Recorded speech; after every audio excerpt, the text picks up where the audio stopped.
Hello guys, welcome back to my channel and enjoy this fanfic part 1. Now let's start the fanfic. Fear was nothing new to Temari. It was an aspect of her everyday life since she was a child. And yet this time was different. This time there was more than just her life at stake, and much more weight sitting on her shoulders. Things were tense on all sides. Everyone was on edge and there was no shortage of suspicion. Greater minds were working overtime to think of solutions. Everything from surrender to an all-out war had been considered. But at the end of the day, it was all just wasted time between bickering old men. War was obviously out of the question. Even the most arrogant-minded individuals of Suna weren't able to lie to themselves enough to think they stood a chance against Konoha, especially after what happened during the Chunin exams. No one wanted a repeat of the humiliation that was handed to them. Surrender was suicide at this stage. If Suna showed any sign of weakness after losing so many shinobi, they would become the target of any and all villagers with enough guts and ambition. They could defend their home well enough, but they couldn't afford to be trapped in a siege. Desperation had gotten the better of them. They had clutched at every straw, reached farther than they had wanted, even begged for an outcome that didn't leave them at a clear disadvantage. From a political standpoint, they were ed. That hopelessness and desperation, however, did open up avenues that unfortunately led to her current position. She wished she could say she was happy that she could be of use to her village, to be a key player in the salvation of her home and people, but it would be a lie. The failures of Suna had haunted her for so long already. She wanted nothing more than to focus on her life as a shinobi and distance herself from the politics of it. Yet here she was, the gates of Konoha clearly visible in the distance, and her anxiety growing with every step she made. Her hands had long since gone numb from clenching too hard and she couldn't help but feel like she was noticeably sweating. Those traveling with her weren't saying anything, but it was clear that they were aware of her nervousness. They kept walking for a while, slowly making their way up the main road like a bunch of commoners so as to avoid raising any suspicion. A safe approach, maybe, but it was insulting for a shinobi to be forced to give up all tactical advantage in such a manner. Once they were close enough to the gates, Baki ordered the group to stop for a brief rest before being forced to brave the no doubt unpleasant welcome Konoha had waiting for them. Temari took any delay as a blessing, quickly separating herself from the group and finding shade under a tree. Things were moving a little too quickly for her liking. There hadn't been enough time for her to stop and truly process what was happening, what was going to happen. More than ever, she had to rely on her training to keep herself from buckling under the pressure of it all. Her father was dead, her mission a failure, her village humiliated, and now she was being forced to go and grovel at Konoha's feet on behalf of her people.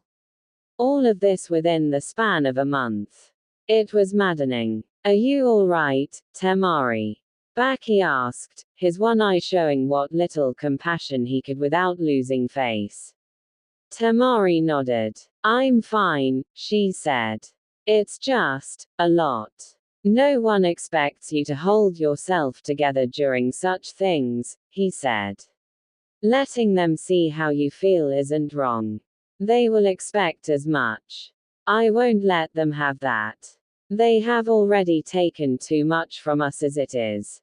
Now is not the time to think of them as the enemy," Baki scolded. "Before our failures, Konoha was a loyal ally to our village. They may not have been kind or generous, but they upheld the rules of our treaty and never attempted to push things. That alone is more than we could have asked for from a more powerful village. Others would have taken advantage. Instead, we were the fools. But that doesn't change the fact that they are screwing us right now." "As they should," Baki said coldly. We are shinobi, Temari. Things are not black and white. We betrayed their trust, we assaulted their home, and we were allowed to crawl away to lick our wounds. Konoha has shown us a level of mercy that we simply do not deserve. For that, we will do whatever it takes to make up for our mistakes and attempt to re-establish any form of truce that can be salvaged. Temari frowned but didn't dare to say anything back. Baki knew what he was talking about, she had no choice but to trust his wisdom. That didn't make it any easier to swallow her pride. I don't know if I can do this, Baki, she said. What if I screw it up? Baki sighed and put his hand reassuringly on Temari's shoulder. Anything you do from here, be it beneficial for Suna or not, is done with the best intentions. I know it, you know it, and everyone back home knows it, he said.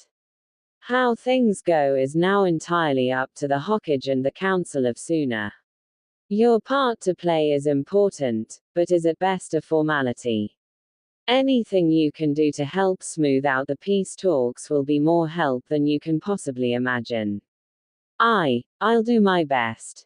I know what is being asked of you is a lot, but if anyone has the ability to make the most of a difficult situation, it's you, Baki said. Now, I'm sorry, but time is short. We have a schedule to keep and the Hokage is expecting us. Are you ready? Temari nodded. By the time they reached the gate she had a better grip on her emotions, putting on a facade of confidence as best she could. Entering Konoha was simple enough, save for the dirty looks the gatekeepers gave them. The civilians were much the same. No one was quite game enough to say anything out loud, but their eyes screamed a different story. Forget their reputation for having the most dangerous shinobi. Konoha homed some of the angriest-looking civilians Temari had ever seen. Finally reaching the Hokage residence was a major relief. Temari was sure she heard more than one sigh of relief from the traveling party. A squad of Anbu were quick to circle them at the door and led them through the building until they reached the Hokage's office. Temari was surprised to see not only the Hokage, but also the two elders at either side of him. The elders didn't seem too pleased to see anyone from Suna, but what wasn't missed was how they were eyeing her up like a piece of meat, and if their expressions were anything to go by, they didn't view her as a very good cut. The Hokage's expression wasn't negative, but it wasn't positive either. He looked at least 10 years older than when she had seen him at the Chunin exams, and that was saying a lot considering his age. Welcome to Konoha, the Hokage said. I hope your travel wasn't too much. Thank you, Lord Hokage, Baki said with a bow. Our trip was pleasant enough. I'm sorry to ask, but our ambassadors are tired after the journey and would like some rest. If our talks could hold off until later this evening, we would be most grateful. The elders looked annoyed, but the Hokage gave an understanding nod. Of course, he said. Such matters should not be rushed. Take all the time you need. Perhaps we could focus on other subjects in the meantime, Koharu said, eyeing Temari again.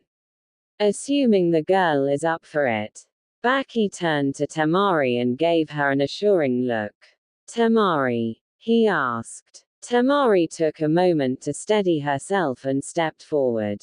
She waited patiently as Baki ushered the ambassadors off with the ANBU, leaving only herself, her teacher, the Hokage, and the elders in the room. Nerve-wracking was an understatement. After everything that had happened, her involvement in the invasion, the idea of being left to stare down the Hokage himself was enough to make her hand tremble slightly. The door closed and suddenly all eyes were on her. So, you are the late Kazekage's daughter. Koharu said skeptically. I expected more. Easy now, the Hokage said warningly. There is no need for that, Koharu. We're here to establish peace, not rub salt in wounds.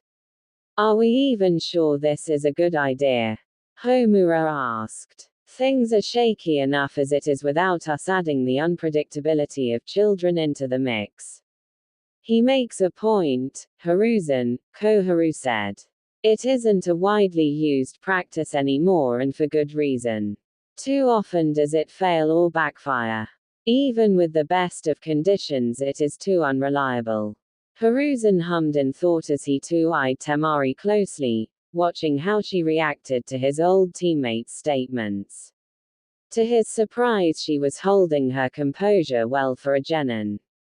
My advisors make a good point, Baki, he said.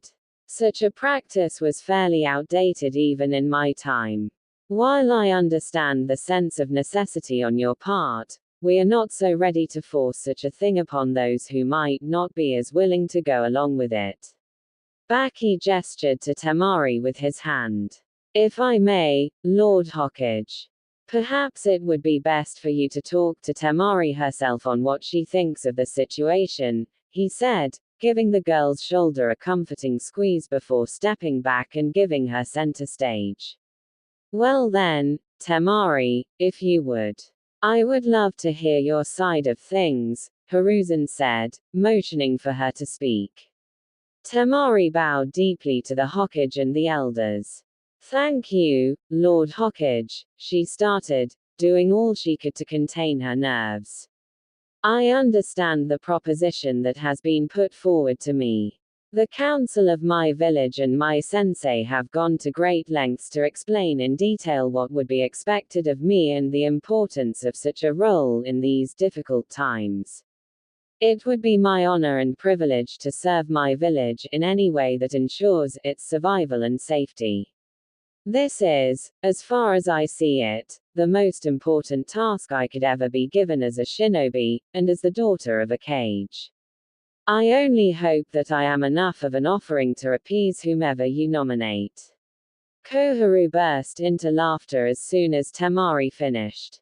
Very good, girl. Very good, she said. Even I couldn't have brought myself to spew out such drabble. Your dedication is something to be proud of. That does sound awfully scripted, Homura said. Hiruzen chuckled. Forgive them, my dear. But as I am sure you can guess, we have seen a lot in our lifetimes.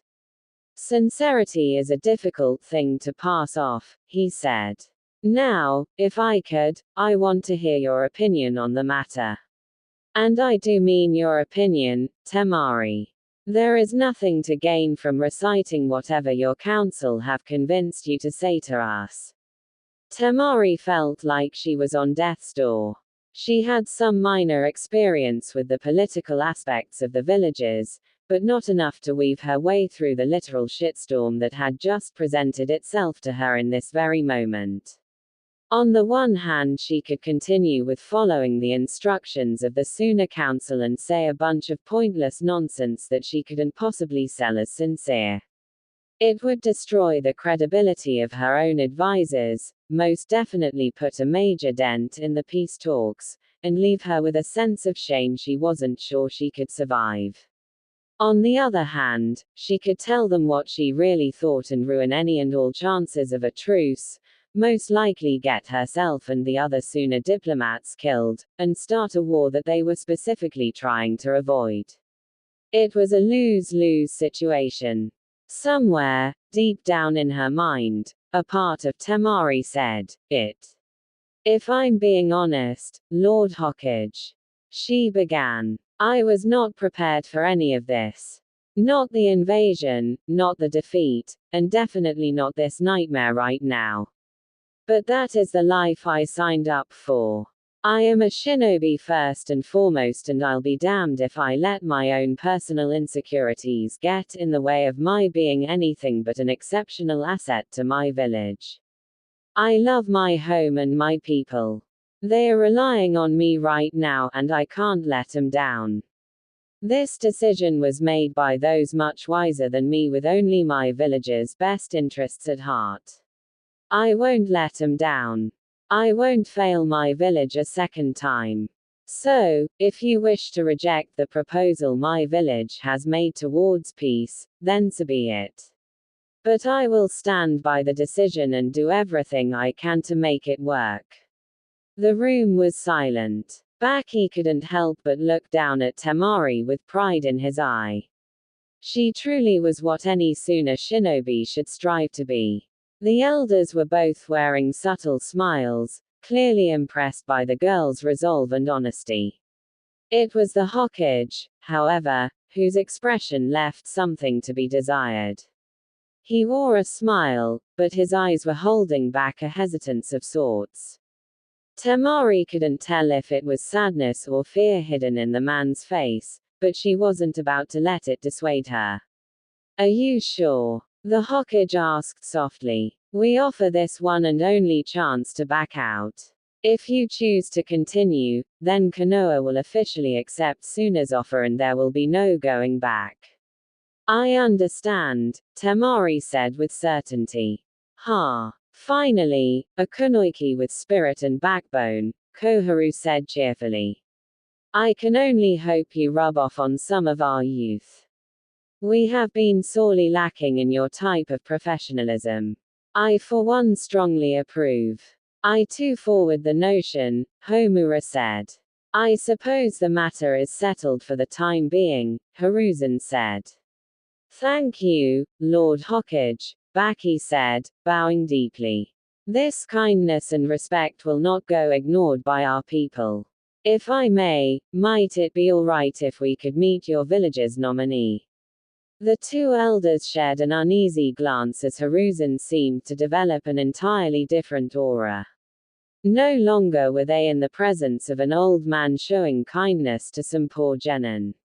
I'm sorry, but that won't be possible at the present time, he said.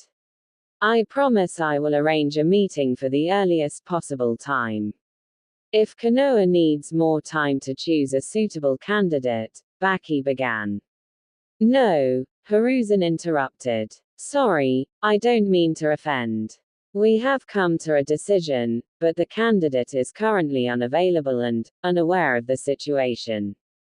Unaware? Temari asked curiously. Nothing to be concerned about, he assured her.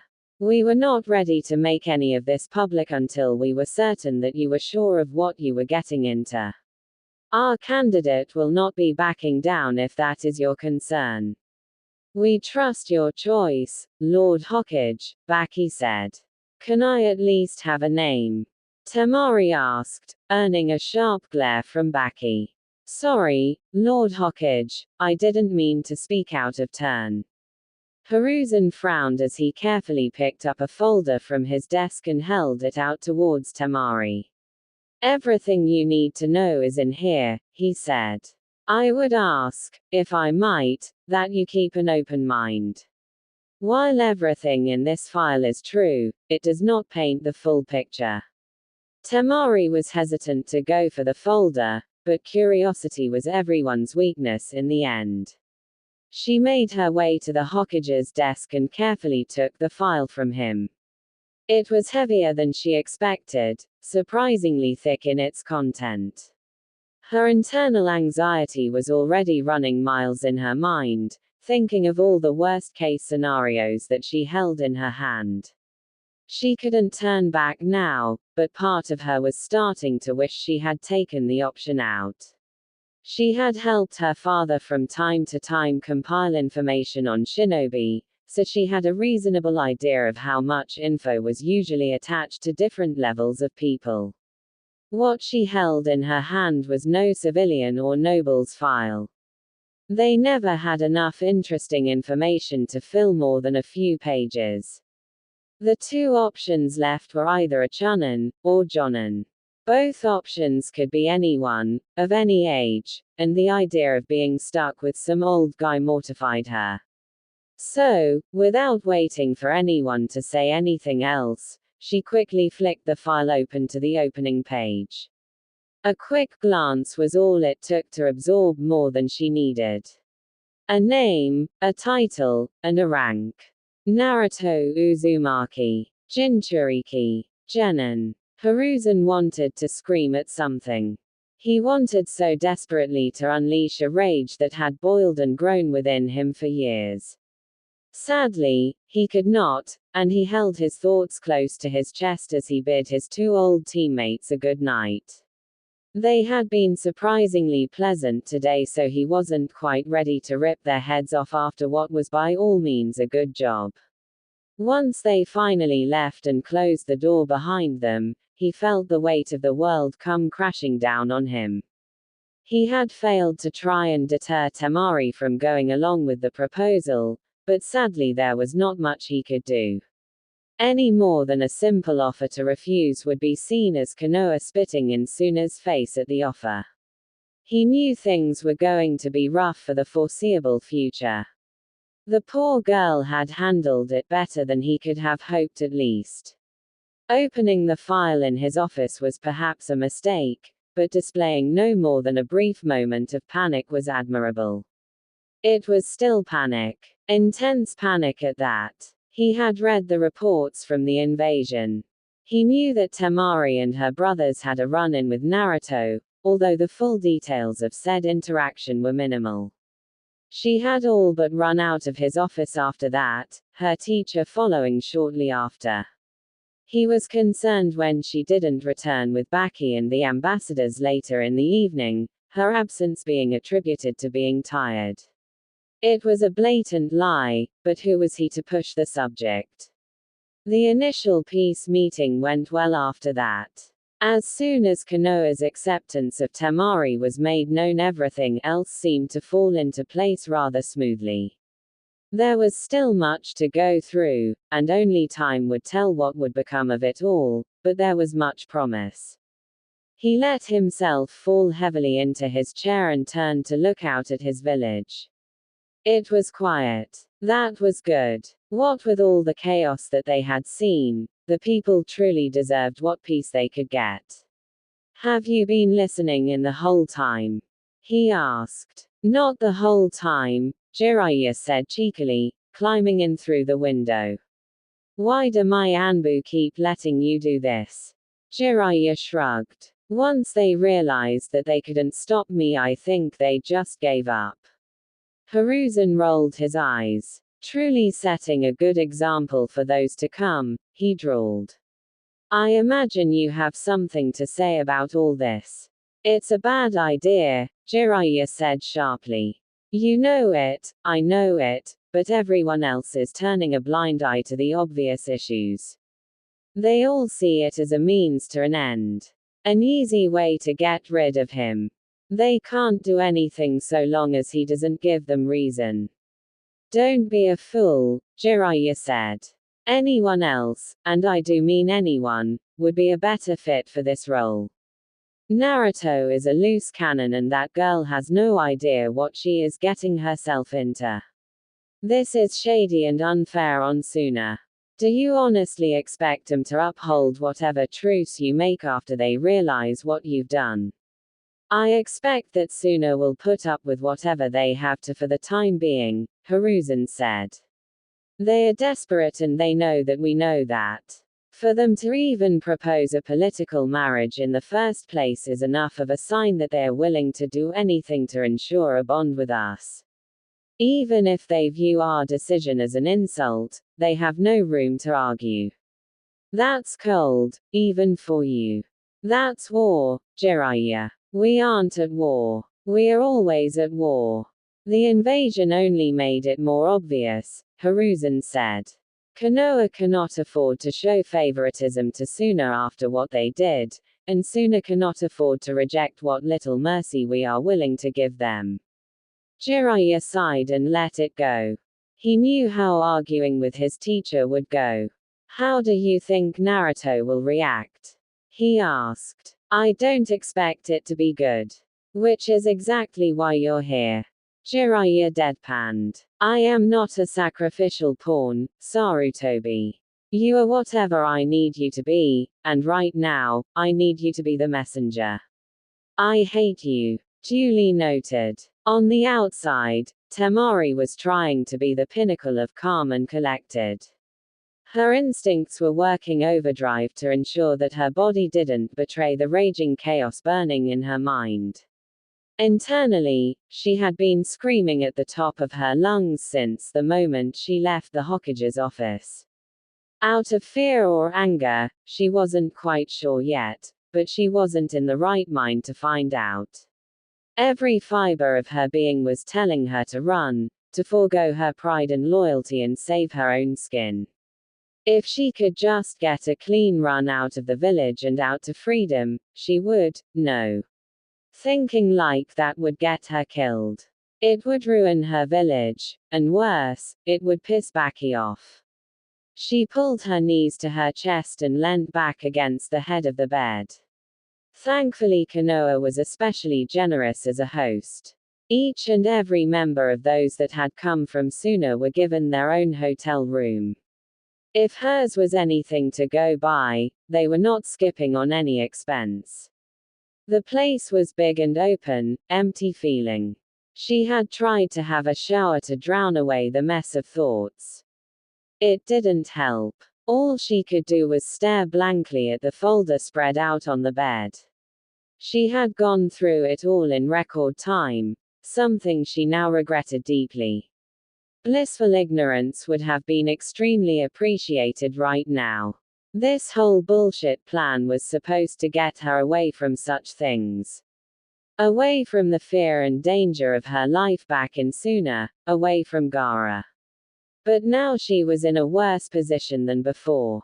At least with Gaara she had the peace of mind that he wouldn't just kill her for no reason. Naruto was an unknown element to her, and a very dangerous one at that. Temari had seen very little of the boy and his actions during the Chunin exams, but what she had seen would haunt her for some time to come. He was strong, inhumanely so even for a shinobi. Lacked any fear of death and appeared to hold no one's life in high regard, including those of his fellow shinobi. His file only seemed to confirm his brutality and carelessness.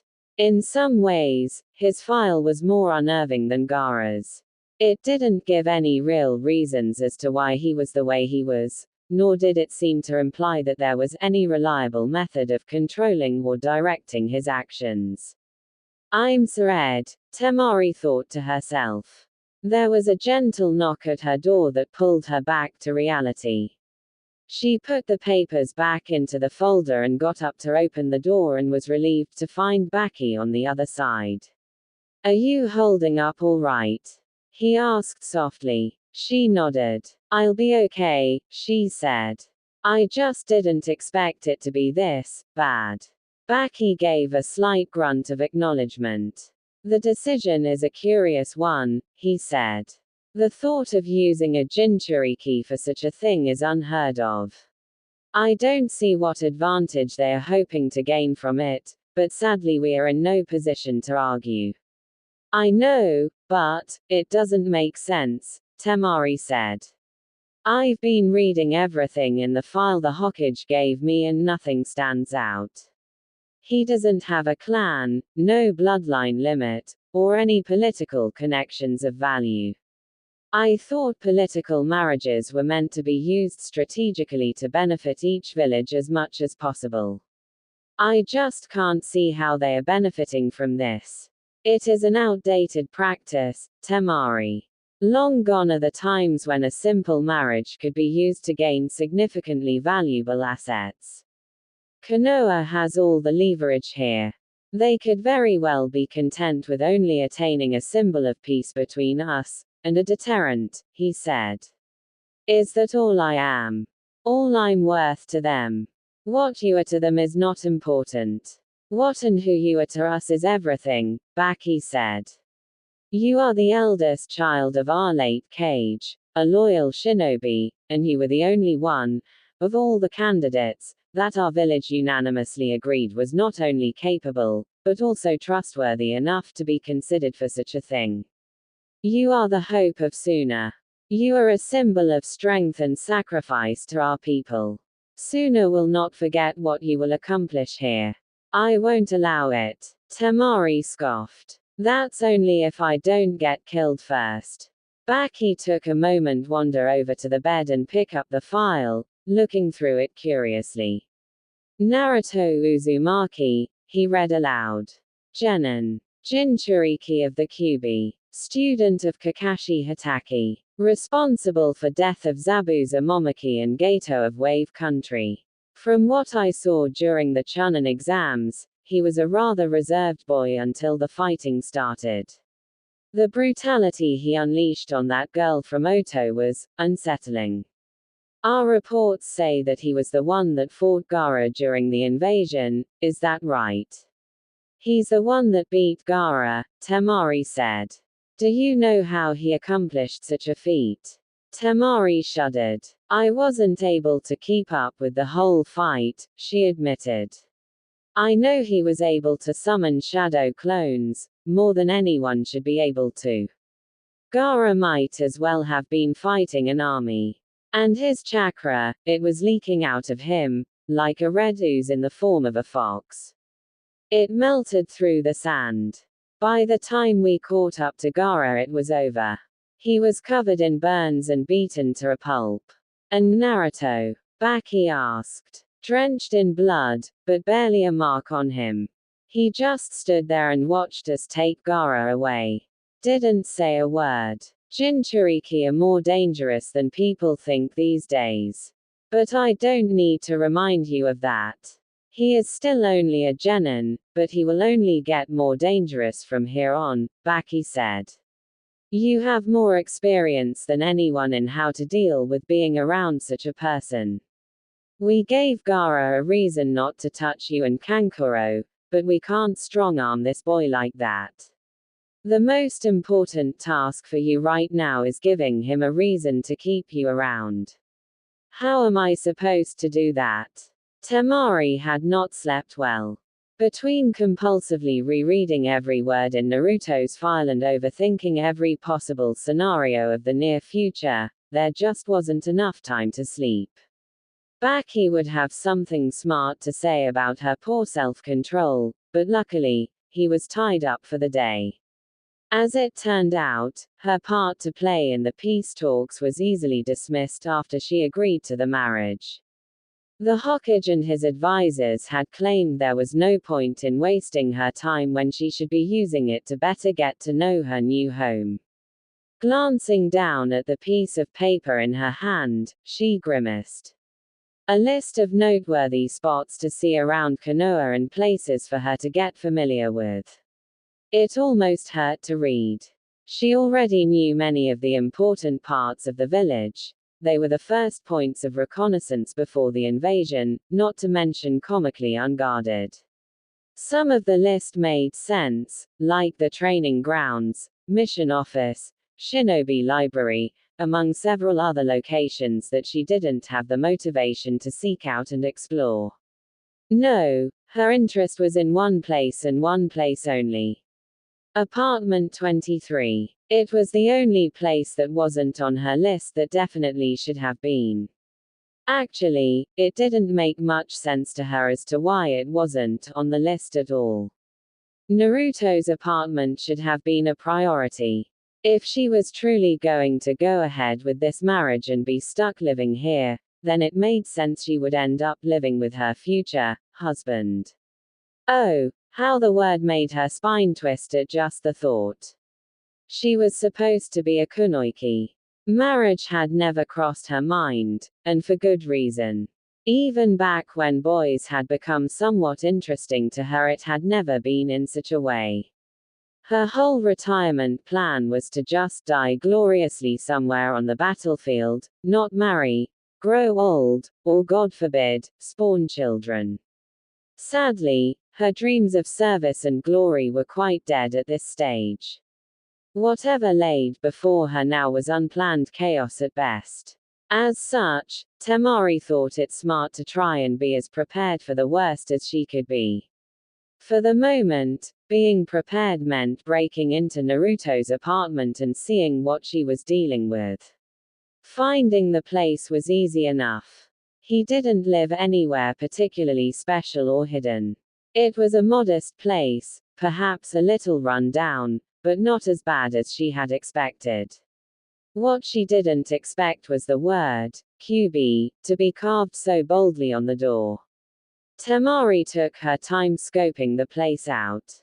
Naruto was a shinobi, so traps and defenses were always a possibility.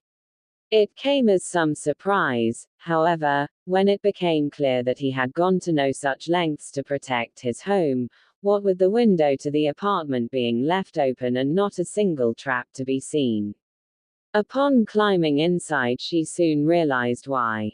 He owned practically nothing. Sure, she had heard of people living on the bare necessities, but this was taking it a step too far. He had no real furniture save for a single bed and a fridge she wasn't even sure was working properly if the smell was anything to go by. It was small too. Maybe even too small. Her bedroom alone was larger back in Suna. I have to live here, she thought to herself, an expression of serious regret threatening to cement itself on her face. Already planning the decorations, a voice asked behind her. Temari whipped around only to come face to face with an all-too-familiar mask and single-eyed smile. Or perhaps you were trying to catch my dear student alone for a more conjugal visit? Kakashi asked slyly. Wasn't. Temari stumbled nervously on her words as she tried to think of a decent excuse. There wasn't one. I just wanted to see where I'd be living, she admitted with a defeated sigh. Then I'm afraid you are very misinformed, Kakashi said, casually pulling out a small orange-covered book. This was Naruto's apartment. Once he gets back, however, he will be relocated as part of the process. Relocated? Temari questioned. Process? Yes, relocated, Kakashi repeated. Let's just say that despite how the village views my student, they are not so dense as to think they can treat you as they do him. I'm not following, she said.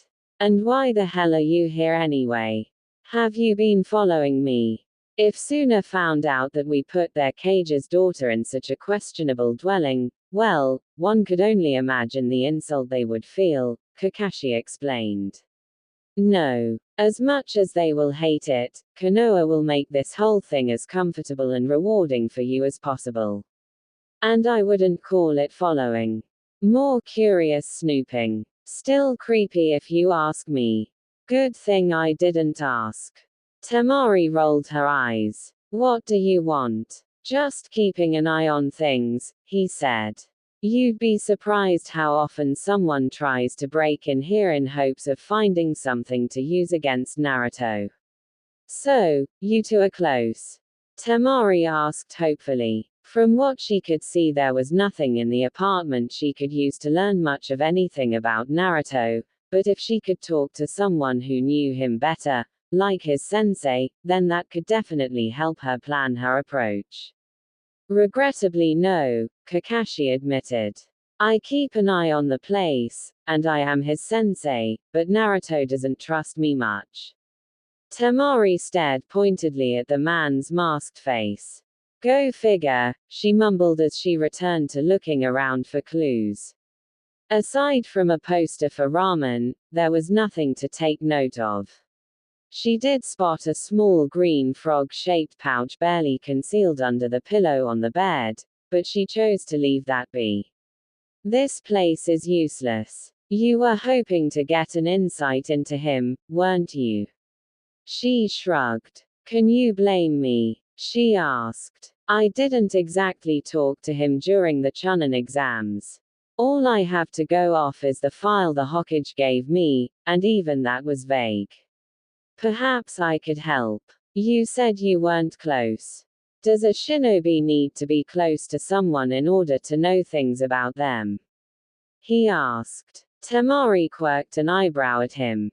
Has anyone else ever told you how creepy you are? Many times, he said dismissively. Now, what are you trying to learn about my dear student? I guess I just want to know what I'm in for, Temari said unsurely. What kind of person he is? Maybe an idea as to what my life is going to be like with him. Kakashi seemed to study her face for a moment before nodding in understanding. You're worried, after what you saw during the Chunin exams. Temari crossed her arms in annoyance. Can you blame me? No, Kakashi answered. You are not alone in your fears. There are many who now fear Naruto. Not just for what he is, but what he is capable of. I don't care what he is. Temari said harshly. I have lived with a Jinchuriki for most of my life.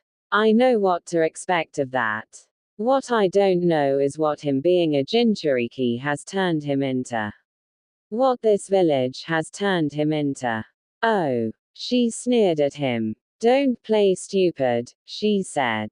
My brother didn't just become a murderous psycho on his own. I know what happens to Jinchuriki. What villagers try to make them into. So, what is he? Kakashi actually put his book away at that. He had not expected such a question, least not from someone so young, or from another village. He let out a deep sigh as he sat down on the window. We didn't attempt to make a weapon of him, if that's what you're implying, he began. Naruto is, for a lack of better words, troubled. Temari rolled her eyes. You're not going to be very helpful to me, are you? She asked rhetorically, already making her way to the door. At least do me the favor of not letting him know I was snooping around his place. Don't let your guard down, Kakashi said just before Temari could close the door behind her. He's not a monster, but you must be prepared. There is more to him than you will learn from just observing or asking others. You should try and learn from him personally. And if I can offer advice on how to approach that, I would say, slowly. Temari turned to say something only to realize that Kakashi had already left. She figured his cryptic form of insight was the best she was going to get for a while, and so she closed the door behind her and made off for the market section of the village. There was nothing worth stressing over on an empty stomach, and she still had several places to scope out before the day was over. It took a little while, along with some advice from the locals, but eventually she settled her search for food on a rather modest barbecue place called the Yakiniku. It seemed like a rather nice place, and the few people she had asked spoke high praises of it. She did her best to ignore the obvious sneers the staff directed at her as she was led to a small booth by herself and left with a small menu. It was not as busy as she would have expected given the time of day, although perhaps it served best as an evening meal type. Either way, Temari appreciated the quiet atmosphere and significant lack of eyes leering at her. Much to Temari's annoyance, and as if despite her very thoughts, the peace and quiet was disastrously cut short. A small group of loud individuals had entered, yelling and bickering as they were happily greeted by the staff. Temari almost took the moment to rethink her choice of restaurant, right up until she set eyes on the group, and the group her. The silence that swept over the building was comical. She could practically feel the oncoming headache that this unfortunate meeting was about to cause her, and actually found herself wishing she had just stayed at her hotel room, or even locked herself up in Naruto's apartment. What the hell is she doing here? The girl of the group all but yelled, her finger pointed rudely at Temari. Yep, there was that headache. Why couldn't she have run into anyone else? Was her entire time in Konoha going to be plagued by bad luck? Don't be rude, Ino, the girl's sensei, Asuma, said. He swatted Ino's hand down gently before turning a kind smile towards Temari. Forgive my student. She lacks subtlety. Temari, right. I hope you are doing well. Sensei, why are you talking to the enemy? What a drag, Shikamaru groaned. Why do you always have to cause trouble wherever we go? Wanna say that again? The girl growled, waving her fist in the boy's face. He's got a point, Ino, Choji said, casually stuffing his face with a bag of chips. You really shouldn't just call someone an enemy. But she was there. She helped the invasion. Don't be naive, Ino, Asuma said. Do you really think she would be allowed back into the village if we were still enemies? Ino caught herself before she yelled anything further, glancing stupidly between her sensei and Temari. But what is she doing here? She asked. Why don't you ask me yourself? Temari snapped. Asuma laughed at the gape-mouth expression on Ino's face. Perhaps we could talk over a meal, he said, looking hopefully at the Suna nin. If that would be all right with you. I don't want to impose, but I am curious myself of your visit. Temari blinked at the man owlishly. The Hokage hasn't told you. Not yet, but we not long got back from a mission that had us away from the village for a little while, Asuma explained. I'm sure I'll be filled in on the situation soon enough. Well, I guess eating alone would be boring, Temari said. And it wouldn't hurt to be friendly this time around. Awesome. I'm starving, Choji said cheerfully as he sat into the booth, Shikamaru following close behind. Asuma sat with him, but Ino was more apprehensive. She stood there awkwardly for well over a minute before finally succumbing to peer pressure and sitting in the booth with her team, making sure to pick the spot straight across from Temari. Well, Ino asked. Well, what? What are you doing here? Temari hummed thoughtfully and gestured to the restaurant. I was hungry. I'm getting food. I mean, what are you doing in Konoha?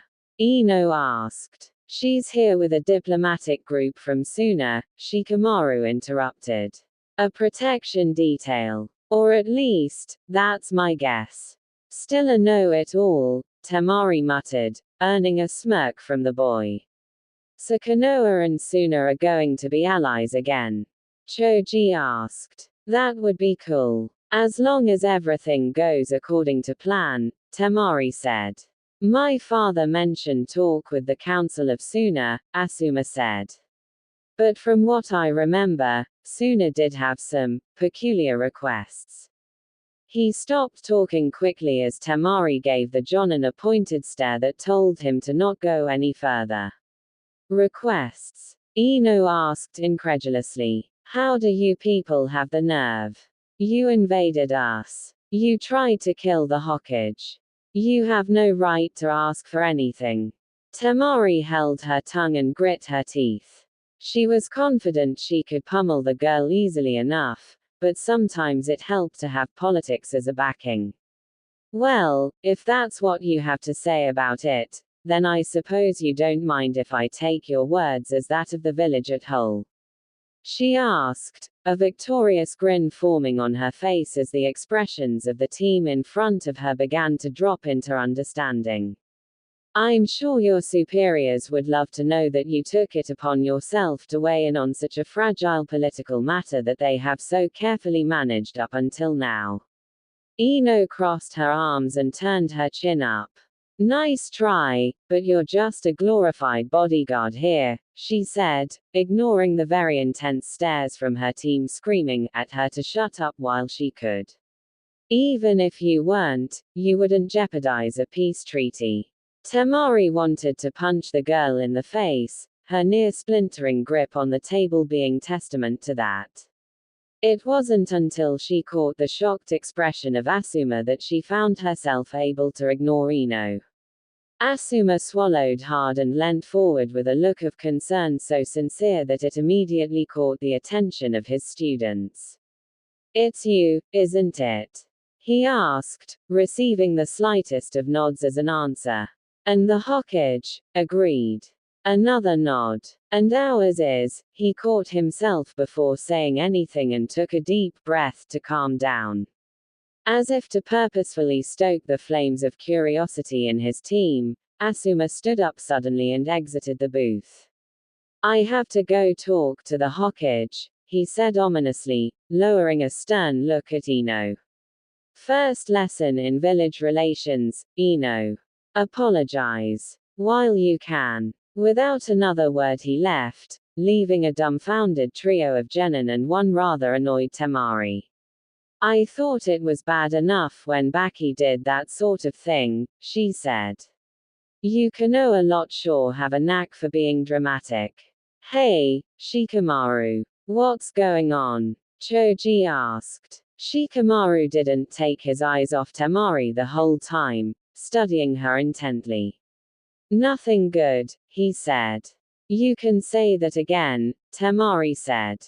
And you don't even know the worst of it. You could tell us, he said. I could, she said.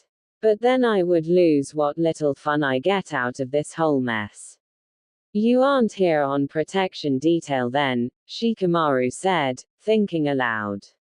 But you aren't currently in any meeting with the Hokage or his council. You have a part to play in the peace negotiation without being required in the talking itself. Which leaves you as a bargaining chip. Question is, what kind? Try sacrificial lamb, she clarified. Shikamaru frowned. What a drag. What's she talking about? Ino asked meekly, still recovering from her sensei's disapproval. Suna made a peculiar request, Shikamaru explained. Obviously the Hokage accepted. If my guess is correct, then it makes sense for Suna to want a physical representation of the future peace and bonds our villages will aspire to develop. Which is where Temari comes in. Eldest child of the late Kazekage. Valuable to her people not just as a shinobi, but also as a political figure. But what does that mean?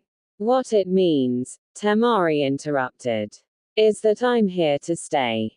Ino stared wide-eyed at the girl, barely taking the time to blink as the gears attempted to grind into motion inside her pretty little head.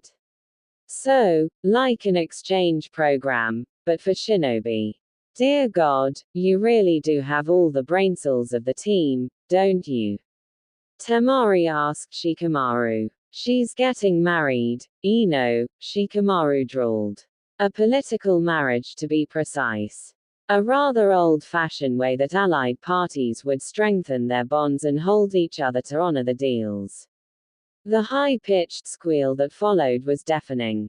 Shikamaru could only groan in regret as he realized all too late that he had uttered the forbidden word in the presence of his teammate, no doubt dooming them all to the most uncomfortable lunch of their lives. Married. Ino yelled, hearts erupting from her eyes. Who are you going to? Wait, it's not Sasuke, is it? Temari sighed. If only, she said disappointedly. Emo boy isn't exactly my type, but at least I'd be confident I could have him wrapped around my finger by the end of the year. Or at the very least he'd be so focused on his own miserable existence that I could forget he even exists. No such luck, I'm afraid. Choji finally took a moment to ignore his desire for food. Wait, so if you know who you're marrying already, then they would know too, right? But we didn't know, so maybe it's not anyone we really know. You know him. We do. I really hope so, otherwise my next question is going to be a waste of time, Temari said. I have a bad feeling about this, Shikamaru said, shuddering as Temari leant towards them. What can you tell me about Naruto Uzumaki? You could have heard a dust mite fart. Ino sat with her mouth hanging open like a distraught fish, and Choji couldn't do more than stare longingly at his bag of chips as if wishing his appetite would come back to him. Shikamaru was even less composed, letting his head fall hard onto the table as two words slipped from his mouth. Oh. Baki had steeled his resolve in preparation for any and all possibilities that he could think of when dealing with Konoha. After all that had happened during the Chunin exam invasion, he knew there would be lingering tension. No one forgave or forgot so quickly. Thankfully, much to his surprise, the people of Konoha had been more welcoming than he could have hoped.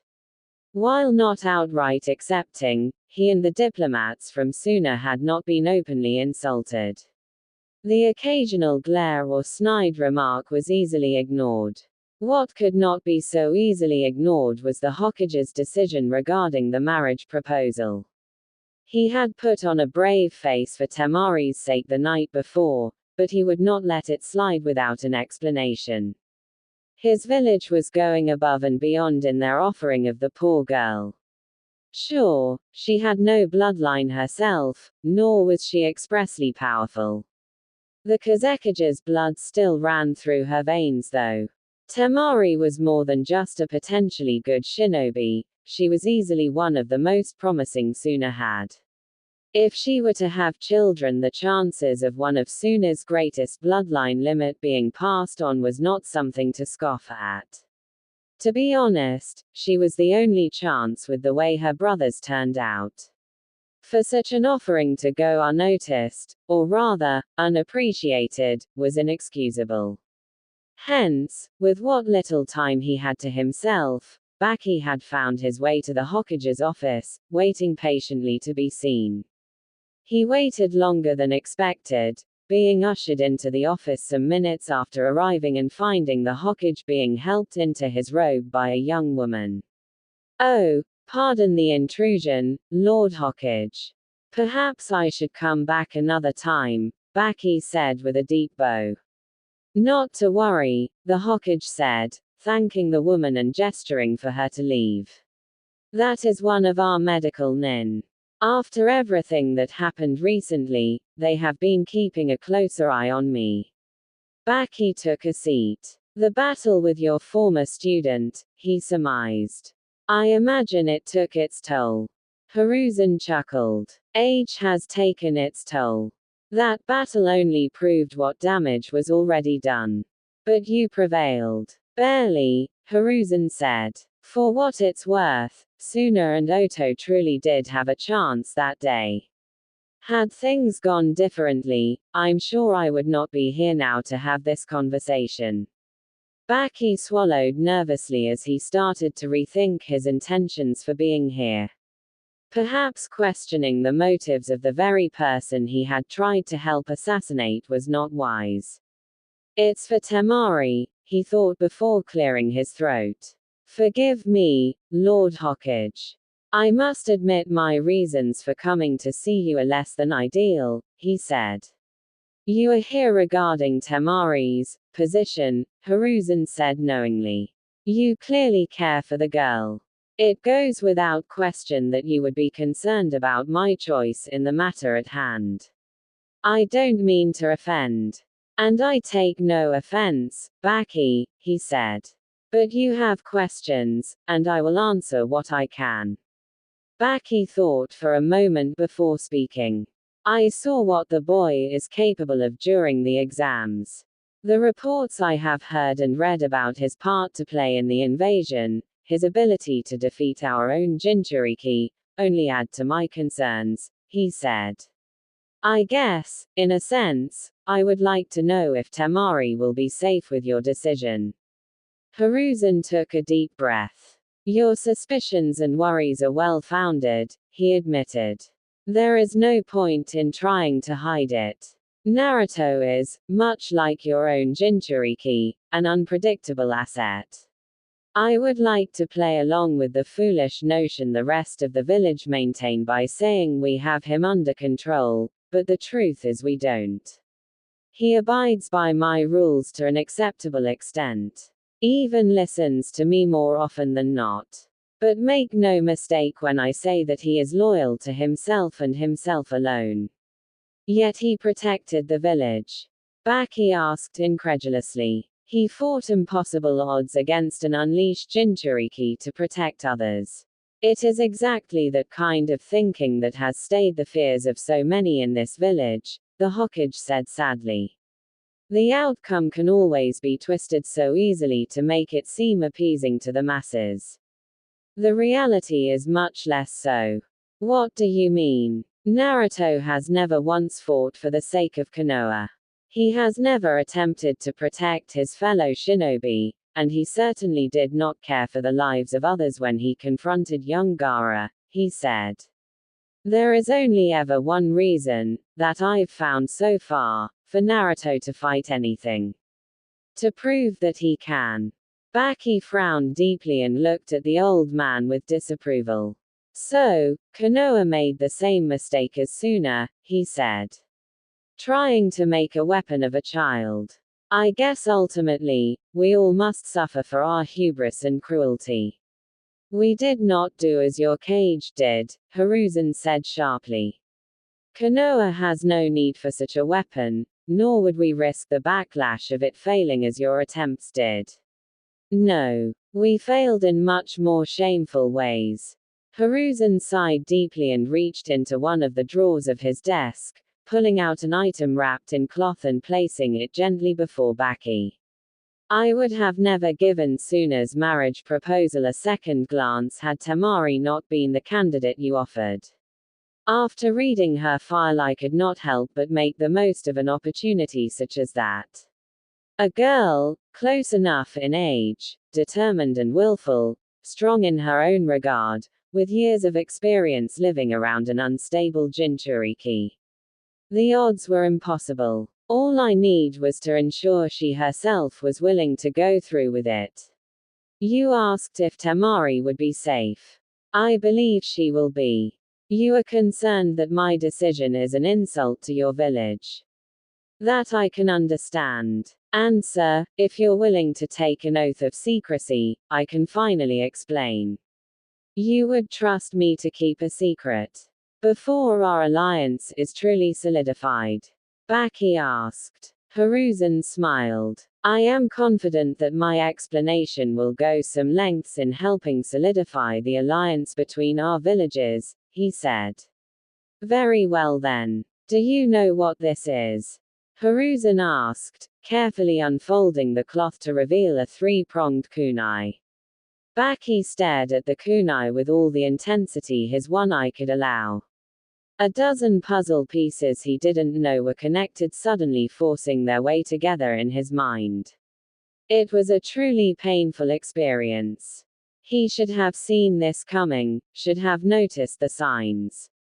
It was all far too convenient, so stupidly bold that even those who would suspect never held such suspicions for long. The idea was just so ridiculous. Naruto is the fourth Hokage's son, Hiruzen finished. His only child. Born the night of the Kyuubi attack. The night the fourth and his wife died. They used their final moments to seal the Kyuubi into Naruto, and entrusted his safety and well-being to me. How is this possible? Baki asked. How does the world not already know of this? Such a secret should be impossible, especially considering the resemblance. I feared as much myself when I first decided to keep his identity a secret, Hiruzen said. However, as I'm sure you are now aware by your own disbelief, having such a bold resemblance is a trait easily overlooked when nothing else matches up. By some miracle, my failure was my success.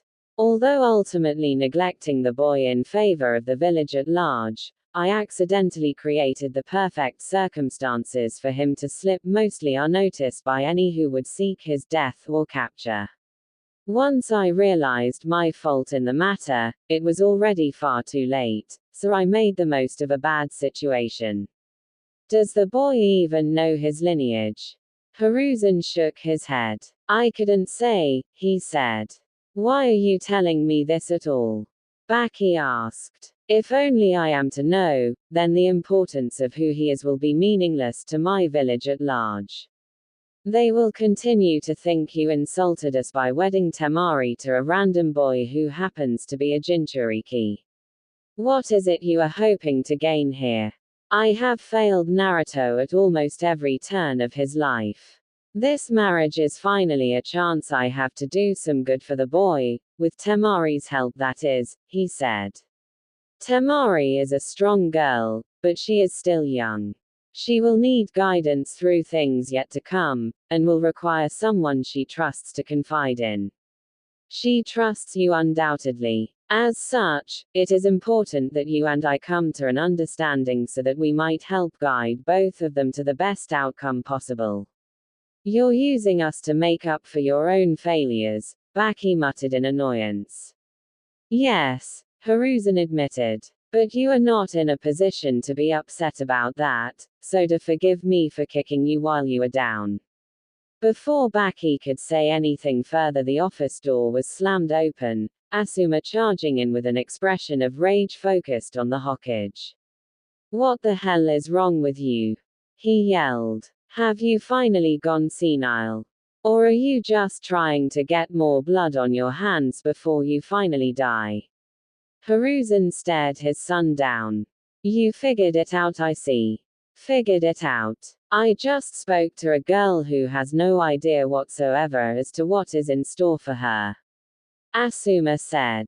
You better have a very good reason for this, or so help me I will. He stopped suddenly, his eyes suddenly fixated on the kunai on the desk. You didn't. He did, Baki said. And as it stands, I do have one question begging to be answered.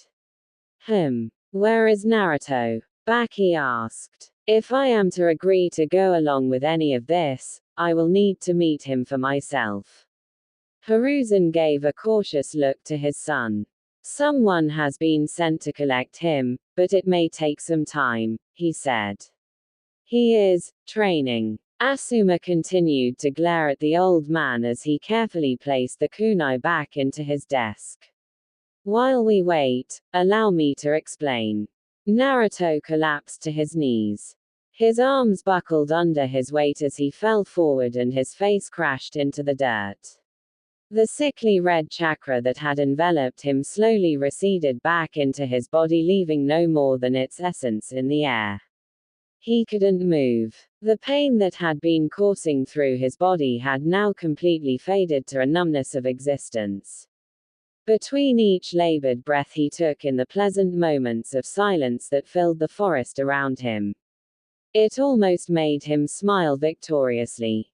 Everything had left in fear, and nothing had come searching for a fight. He was stronger than the forest, and now it knew that. His eyes began to lose the fight to stay open, and he soon found himself falling into the blissful darkness of his mindscape. It was, to put it plainly, a depressingly bland place, even by his standards. A vast open space, barely a light save for the giant gate separating the seemingly endless space into two halves. He remembered the first time he had found himself in this place. He was young, scared, alone. This place had been nothing but a cold and confusing prison for him to escape to when things got too hard in the real world. But not anymore. He took a deep breath as he felt his body warming up. A faint orange glow seeped towards him from between the cage bars, with a darker mist flowing from the series of cracks that had formed in the seal over the years. You're getting stronger, boy. Naruto grit his teeth in annoyance. Not strong enough, he said. I can't form 3 tails. My body barely works with 2 tails. I need more. The Kyuubi emerged from the shadows and stared down at Naruto, a toothy grin on its maw. Patience, boy, the fox said. We have waited this long. Your body is still young and malleable. Allow it to grow. But it will take too long. Time is on our side, it said. It matters not how long it takes us, only that we succeed. Naruto frowned. The forest of death has nothing left to offer us, he said. We need a bigger challenge. Then we find something stronger, someone stronger, the Kyuubi said with excitement. Let us show the world what true power is. Naruto smiled at the fox and nodded, walking up to the cage doors and placing his hands upon the bars. As the Bijuu's chakra began to flow directly into him, he could feel his body healing faster. He would meet with the Hokage once he had recovered. Surely the old man would have something in mind by now to keep him entertained. Out in the real world, Jiraiya watched on in concern as Naruto's body bubbled with the Kyuubi's chakra. Things were progressing much faster than he had first thought. If Naruto was already trying to draw out 3 taels worth of the Beiyu, then there was no telling what destruction he could cause if he lost control. I hope you know what you're doing, Sarutobi. Naruto wasn't shocked to wake up in his own bed. Despite having exhausted himself to the point of passing out, he still had the luxury of maintaining some level of awareness while inside his mindscape. He knew Jiraiya had been spying on him while he trained. It had become expected at this point. Whenever the Sannin was around the village, he would often spend all his free time following Naruto like a bad stench that he couldn't shake. By this stage it was easily ignored, albeit a constant annoyance. He was relieved to find his body held onto none of the pain and aches of his prior activity. The Kyuubi's chakra was gradually getting more in tune with his body. This time last year he would have been left recovering for nearly a week after attempting to pull more than a tael's worth of chakra from the seal. It seemed the fox was right after all. The more he used, the stronger he was getting. Soon he would be able to use 3 taels, enough to ensure that the Anbu couldn't stop him anymore. If only things were that simple. Get up, kid, Jiraiya said. I know you aren't asleep. What are you doing in my apartment? Naruto said coldly, his eyes opening into a glare at the man.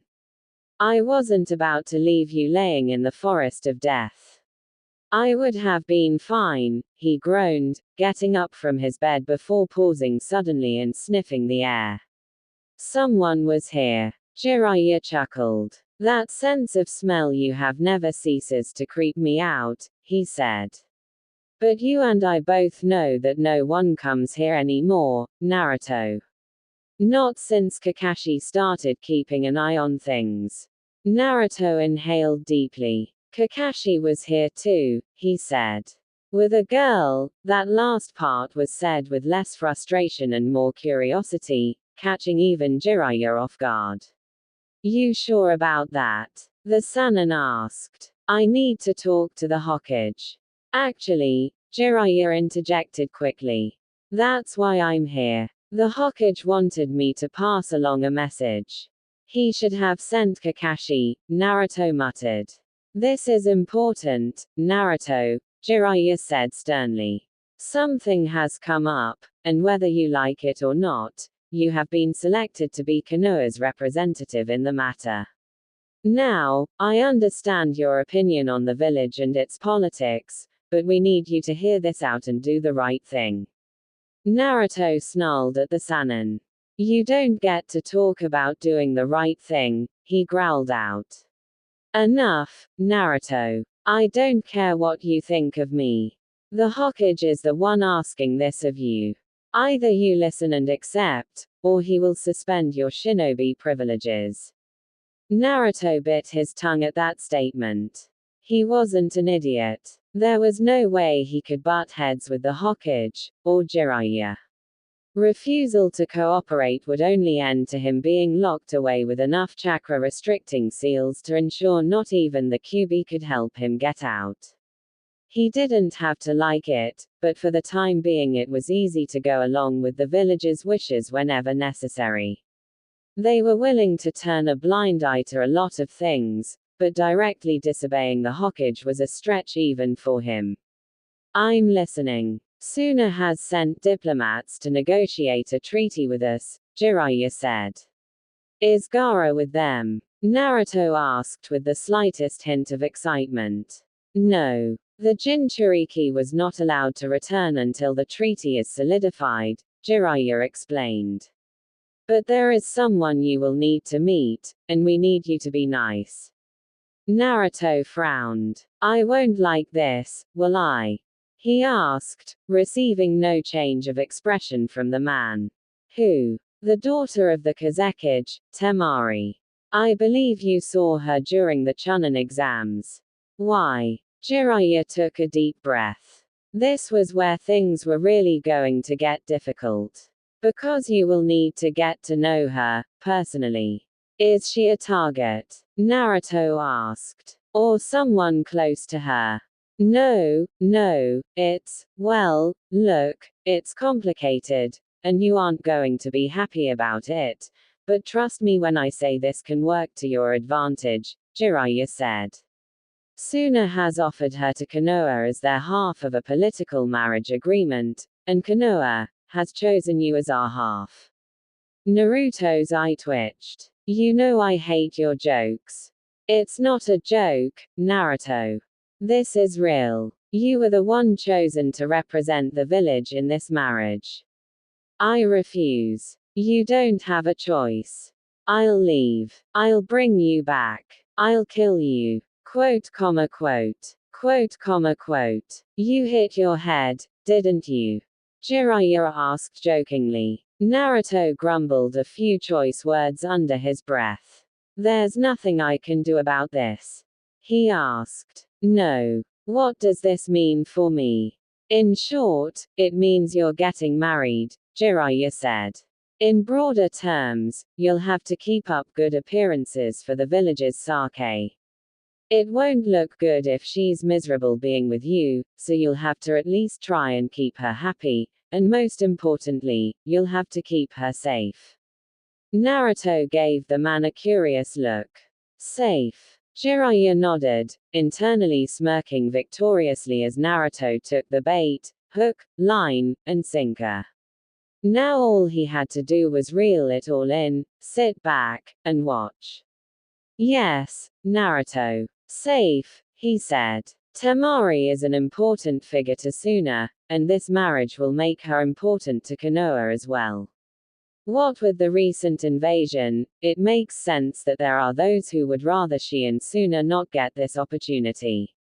Not to mention the other villagers who would seek to ruin this chance at our alliance holding true. It's likely that her life will be at risk as soon as word of this spreads. You want me to be a bodyguard? Naruto asked skeptically. After what happened in Wave Country. That's what we are counting on, Jiraiya said, a twinge of guilt burning in the back of his mind. It was bad enough that he had a part to play in what Naruto had become, but playing on the darkest aspects of the boy's mind was sickening. It made him feel too much like Orochimaru to be comfortable with. Naruto's lips ever so slightly twitched at the corners, threatening an all-too-knowing smile as things clicked in his head. Protect her, by any means. Jiraiya looked away in shame, already regretting what he was about to say. By any means, Naruto, he said. Her safety, this marriage, is important to Konoha. Unless the Hokage himself specifies otherwise, her safety takes precedence over everything else, over anyone else. Naruto seemed to take a moment to think Jiraiya's words over. This is what the old man said. He inquired cautiously. The Hokage will confirm the parameters of the agreement with you when you meet with him. When? As soon as you're ready. You will also have to properly introduce yourself to Temari, and you will both have to officially agree to the marriage in front of the Hokage and Suna diplomats, Jiraiya explained. Naruto nodded. I'll think about it, but I'm eating first, he said, making his way to the door. Come get me when everyone else is ready. Naruto, Jiraiya said, halting the boy suddenly and earning him a very annoyed look. This is going to be a good thing. Trust me. We will see, Naruto said coldly before slamming the door behind him. Yeah, I guess we will. Temari remained displeased with her attempts to learn anything substantial about her soon-to-be husband. It had proven to be a painfully uninsightful venture from which she learned nothing more than just how miserable things were going to be for her. Shikamaru had been at least partially helpful, but only to the extent of telling her what Naruto was like during the academy years.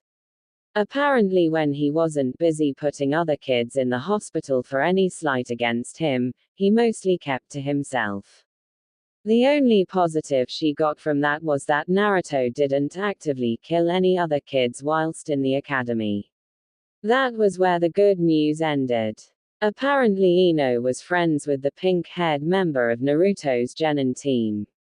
Temari couldn't tell if the stories were exaggerated, her only comparison being the annoyingly vague mission reports in his file, but what Ino had supposedly heard was unsettling, for them anyway. For Temari, it was like any other day of her life. Gaara was killing people with barely any restraint before he was a genin, so by her standards Naruto was at least less insane than him, or she hoped so. Didn't mean she misunderstood the gravity of the story. Gaara made a reputation of himself by being untouchable. Naruto was making his own similar reputation of being unkillable. Between wearing his orange tracksuit as a target on his back, and his team's strange knack for getting themselves in much more danger than they should have been, Naruto was slowly putting that reputation to the test. Temari. She snapped out of her thoughts as Baki entered her room. Yes. We have been summoned by the Hokage, Baki said. Oh, give me a minute and I'll be good to go, she said, already up and hurriedly tying her hair up. Has something happened? Naruto has returned, Baki said, giving Temari a knowing look. We have all been summoned. You are to meet him, and you both will agree officially to the marriage before everyone. Temari froze for a moment before taking a deep breath. She knew what that meant. I may need a little longer, she said nervously. Baki nodded. Take your time. We are not in a rush.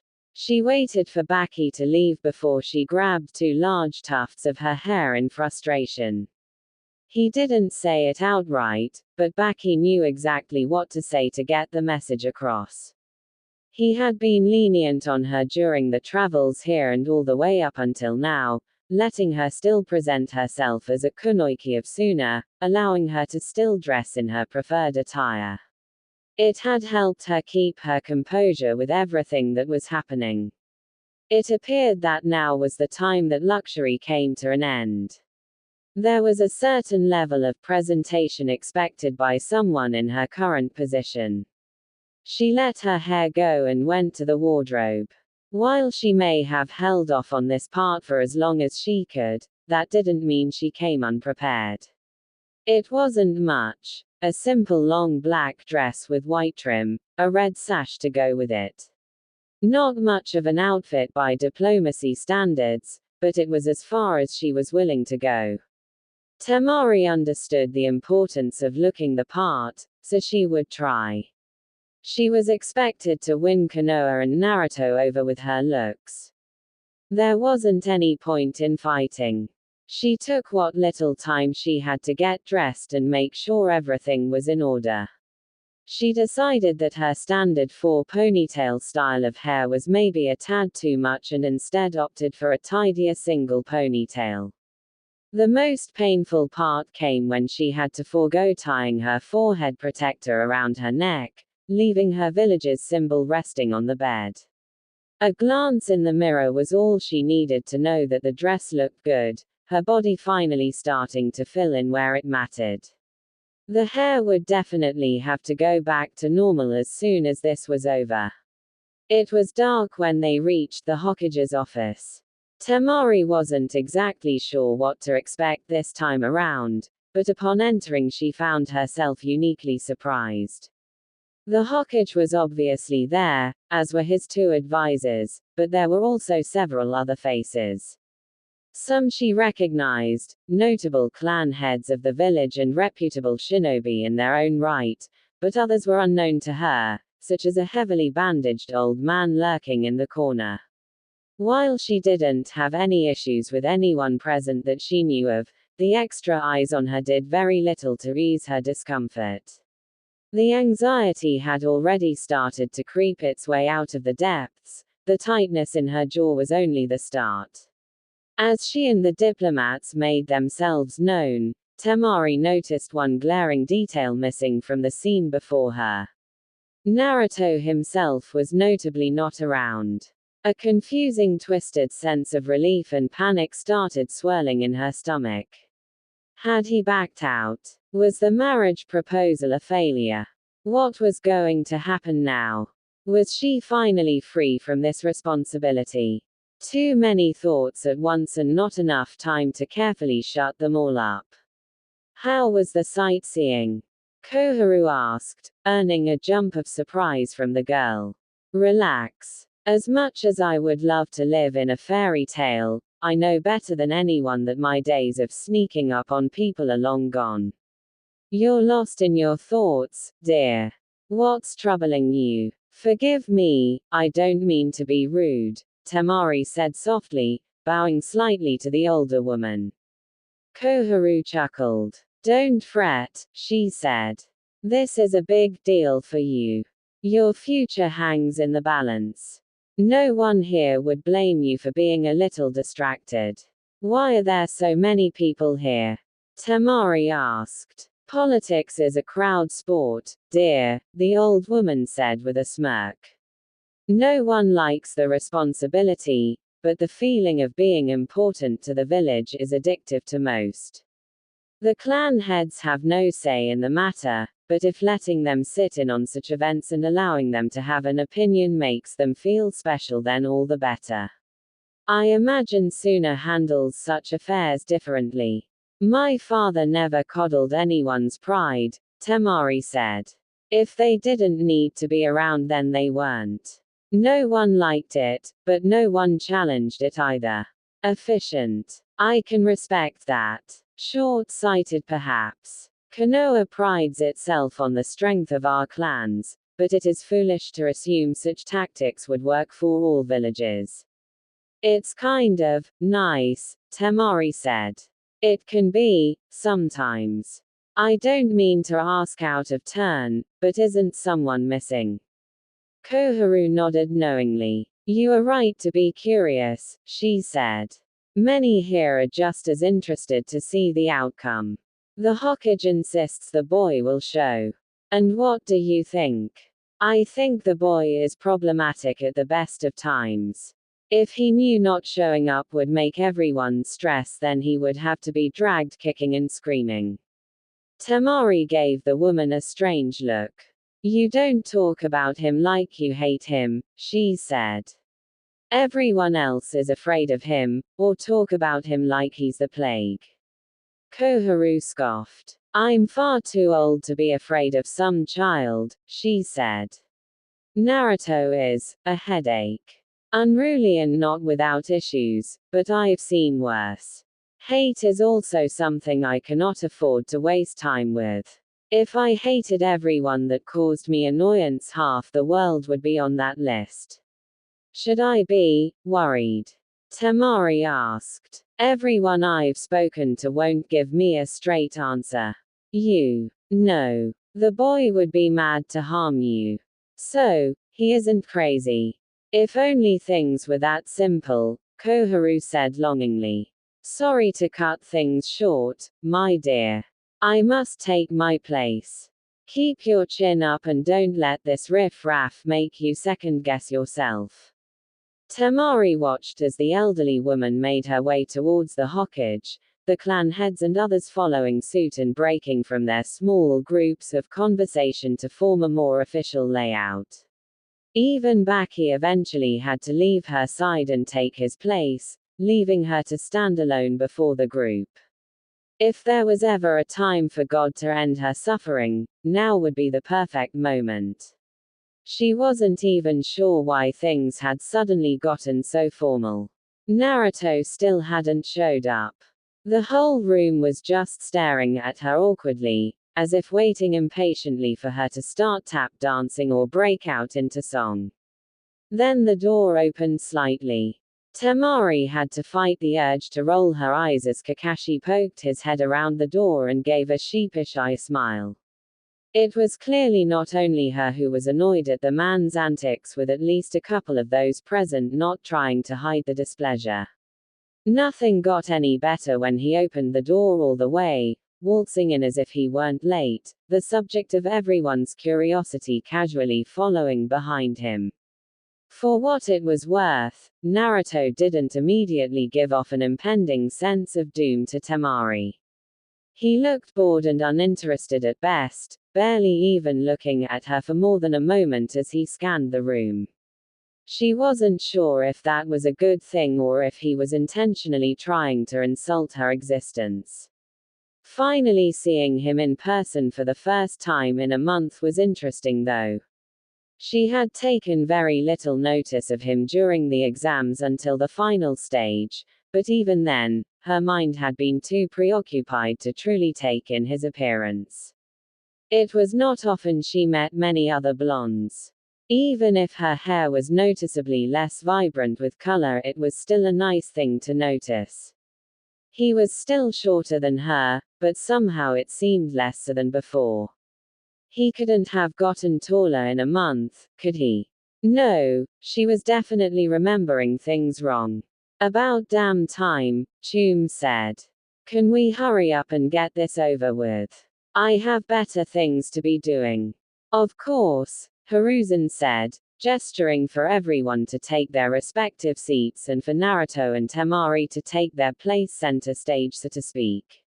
Now that everyone is here, we may proceed. Are we sure this is something we are willing to agree to? Anoiki asked. You have objections? Homura inquired. I think it's fair to say that we are all curious as to the circumstances at hand, Shikaku said. This is not some standard peace deal. What it stands for is one thing, but if I'm being honest, most of us are more curious as to what it means. As the parents of the next generation of valuable clan heirs, this meeting could easily have started on a far less than friendly tone. Your concerns are noted, but such a discussion will be had at a later date, Hiruzen said. Why not now? Chum asked sharply. Maybe we can avoid this mess to begin with. Because I said. Hiruzen snapped. Do not fool yourselves into thinking that any amount of words and complaints will change the outcome of tonight. You are here to bear witness to the decision we have made. The only ones who can change what will happen here are standing before you now. So please, do pay attention. Temari, Naruto, if you would.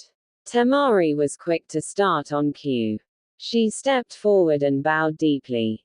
Thank you, Lord Hokage, she said. I am honored to be here. All of your presence means a lot to both myself and my village. The acceptance of our proposal, and by extension, me as the candidate, goes a long way towards rekindling the friendship our villages have shared over the years. While not unexpected, Temari was a little surprised to see her words had at least somewhat charmed the clan heads. A few prideful smiles being shared as she gave them the satisfaction of groveling at their feet. It was sad to see from the members of a village that often claimed to be above such things. It was not to last thankfully, as all attention quickly turned to Naruto, who much to his credit had not reacted to her little speech. I'm knotting up, he said, ignoring everyone else and staring down the Hokage. Temari gave the boy a stupid look. Was he trying to piss him off? The whole room was death glaring him, save for Chum, the Inuzuka clan head, who was actively holding back the urge to laugh. Naruto, Hiruzen said warningly. Naruto continued to stare blankly. No. Maybe it is wise to simply move on, Koharu said. Very well. As you are all aware by now, we are here to officiate the proposal made to us by Suna, Hiruzen began. A political marriage is an uncommon practice, but holds its place firmly in the history of Konoha and all the greater villages. As such, it was not without much deliberation that I chose to accept their offer. To say that Temari is the perfect candidate would be an understatement. Suna could not have offered better, or more meaningful. The meaning behind such an offering has not been lost on me, and I trust it has not been lost on any of you, he said, earning several nods of agreement and understanding. Your collective concerns, I might add, are justified, he continued. During the time I had to consider my response, I did in fact think of approaching several of you about your children's potential in representing our village in this matter. Needless to say, I came to a better solution. You call this better? Anoiki asked skeptically. Do you have a better idea? Hiruzen asked. No one said a word, leaving the room in a state of awkward silence. My choice stands, he said. Naruto will act as Konoha's candidate for the marriage. The two need only agree to the terms officially before us all here. From there dates can be set and progress made towards ensuring a lasting peace and bond with Suna. Everyone once again turned their eyes to the two standing before them. Temari. Her heart was both pounding in her chest and yet threatening to stop at any moment. Each slow agonizing beat forcing tiny breaths from her lungs. It hurt, but thankfully the pain was a good grounding sensation. Yes, Lord Hokage. Hiruzen cleared his throat. Do you, Temari of the Sand, agree and accept the terms set forth by your village and its council? Do you understand and accept all of the conditions and expectations laid out before you in this marriage? I do. And you, Naruto, the Hokage said. Do you agree and accept the terms put forth by myself and the village of Konoha? Do you understand the expectations we have for you and are you willing to proceed with them? Temari's eyes were glued to the Jinchuriki, patiently watching for some sort of change, any reaction or inclination into what he was thinking. It was small, but there was a slight shift in his features, glancing changes, as if he was talking to himself in his head. Eventually his eyes turned to her, an intense gaze that somehow made her forget about all the other eyes on her in the moment. She knew what he was doing. Watching her as she watched him, scanning her for something. It dawned on her that she had no idea what he could possibly be looking for. It wasn't until his eyes drifted down to her hands that she even noticed her own minute tremors. On reflex she clenched her hands together. It was bound to happen, but Temari wasn't quite ready for the instance that they locked eyes. She was embarrassed to admit that she knew how pathetic the look she was giving him was.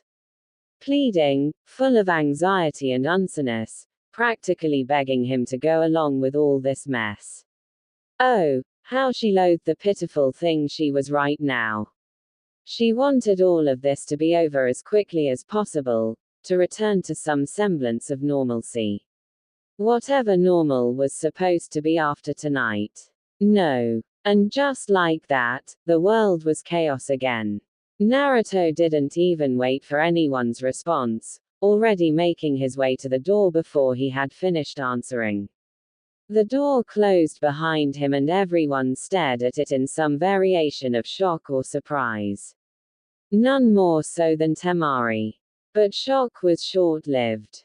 Within seconds it had grown to confusion, then it swelled into frustration, until eventually it burst out of her in rage.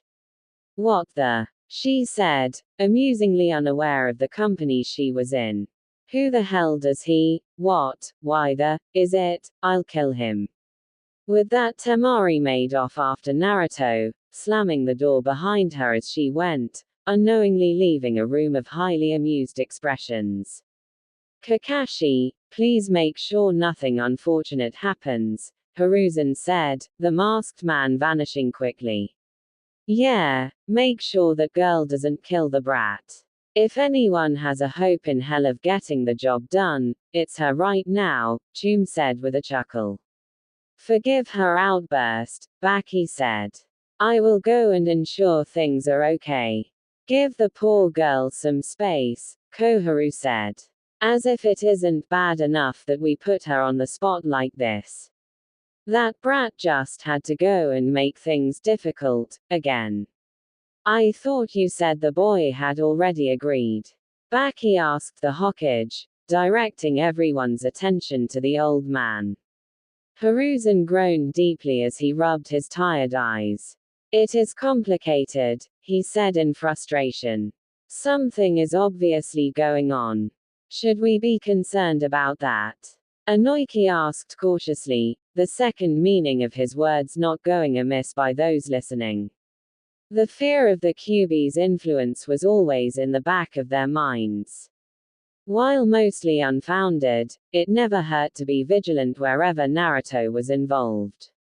No, no, Hiruzen said, waving his hand at them.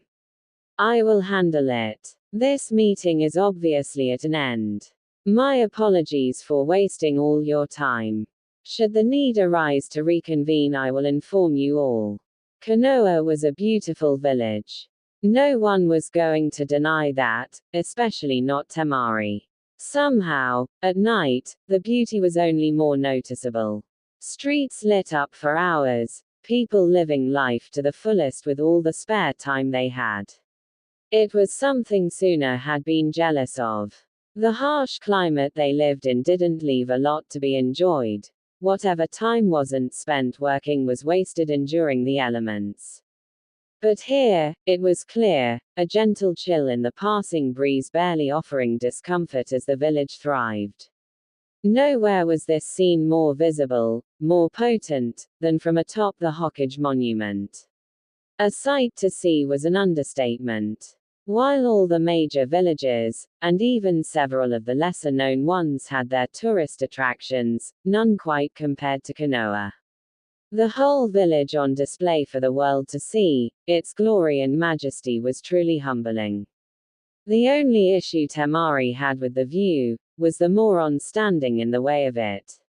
What the hell do you think you're doing? She asked. Naruto shrugged. Avoiding people. Temari's eye twitched. You can't just walk out on this. I can. You didn't even take time to consider it. Naruto quirked his head at her curiously. You want this to happen? To be forced to marry me? He asked. Of course I don't. I didn't want any of this. But my village has expectations of me, and I'll sooner die than let you it all up after all the stress I just put myself through to agree to go along with it all. She yelled. You should have refused. Could have saved us both the trouble. I can't refuse. Not anymore. And neither can you. Naruto's eyes narrowed at the girl. You don't get to tell me what to do, he said warningly. Temari scoffed at him. I don't care what you do, as long as you don't ruin this, she said. I don't know what the Hokage told you, or what your village expects of you, but I don't give a shit. My village needs this to happen, I need this to happen. So, here's what's going to happen, you're gonna go back to the Hokage and apologize. You're going to agree to the marriage, then, once everything is finished, we can go about our lives as if neither of us exists, save for the occasional necessary meeting or public show. I stay out of your way, you stay out of mine. Why should I? Because if you don't, I'll make it my life's mission to make sure you regret it. The smile he gave her was almost enough to have her seeing red. It was some twisted combination of smug and challenging. I'd like to see you TR. Crack. No sooner had the words left his mouth had Temari's fist collided with his face. The satisfactory crunch of his nose under her knuckles brought her own twisted smile to her face as she waited for him to stumble back, but he didn't. Her face fell slightly as he held firm against her punch, still staring at her, his smile never leaving his stupid face even while blood began to run from his nose.